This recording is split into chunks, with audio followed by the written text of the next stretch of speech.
नमस्कार, मेरा नाम पिंटू सिंह यादव है और आप सभी का भोजपुरी रिमझिम में स्वागत करते हैं। दोस्तों देखिए, भोजपुरी के सुपरस्टार खेसारी लाल यादव अपने स्टारडम को समझते हैं और वो अपना वैल्यू समझते हैं कि मुझे क्या करना है, नहीं करना है। खेसारी लाल यादव को लेकर भले ही कंट्रोवर्सी होती है, भले ही विवाद होता है कि ये होना चाहिए, वो होना चाहिए, ऐसे नहीं बोलना चाहिए, वैसे नहीं बोलना चाहिए, लेकिन वो अपने डिसीजंस को लेकर एकदम परफेक्ट रहते हैं। और शायद यही वजह है कि विगत कितने सालों से खेसारी लाल यादव जी को वो प्यार मिल रहा है, लोग सपोर्ट भी कर रहे हैं। लेकिन दूसरा कलाकार के अंदर पेशेंस नहीं है, दूसरे कलाकार के अंदर धैर्य नहीं है और वो हड़बड़ी में इतना ज़्यादा बढ़िया फैसला ले लेते हैं कि वो फैसला हो सकता है कि गलत भी हो सकता है कि सही भी हो सकता है, लेकिन वो फैसला जो ले लेते हैं ना, वो मुझे लगता है कि इतना जल्दी नहीं लेना चाहिए। आपको पता होगा कि बिहार में विधानसभा का चुनाव होने वाला है।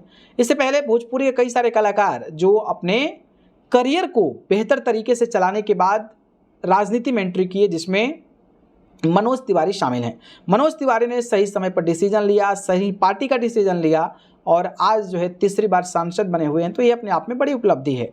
दूसरे नंबर की बात करूं तो रवि किशन ने हालांकि करियर की शुरुआत तो किया था, लेकिन चुनाव हार गए थे, किसी और पार्टी से चुनाव लड़े थे, लेकिन बीजेपी से लड़ने के बाद उनको फ़ायदा हुआ और आज वो सांसद बने हुए हैं। निरहुआ का भी फैसला लगभग ठीक ही था, बट चुनाव पहला हारे, दूसरा जीते, फिर हारे, तो अब राजनीतिक उनका भविष्य लगभग ख़त्म ही है।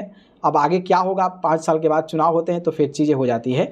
वहीं बिहार विधानसभा चुनाव है, उससे पहले आपने देखा होगा आलोक कुमार जो कि जनसुराज को ज्वाइन कर लिए हैं।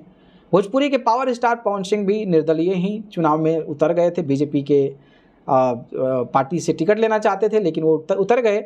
और हस्त्र क्या हुआ, देखो, वोट मिलना अलग बात है, हारना जितना अलग बात है, जीते नहीं तो फिर आपको स्ट्रगल करना पड़ता है और चीज़ें थोड़ी सी डाइवर्ज हो जाती है। लेकिन रितेश पांडे जो कि बीजेपी का झंडा धो रहे थे और बीजेपी का झंडा धोने के साथ उन्होंने अचानक से जनसुराज को ज्वाइन कर लिया, जबकि खेसारी लाल यादव उन लोगों से पुराने कलाकार हैं।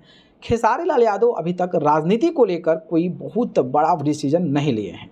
वो भले ही लालू प्रसाद यादव से, तेजस्वी यादव से, तेज प्रताप यादव से, अखिलेश यादव से लगातार मुलाकात करते हैं, लेकिन वो अपनी उपलब्धि को समझते हैं और अपने करियर को समझते हैं कि मेरा करियर कब क्या है।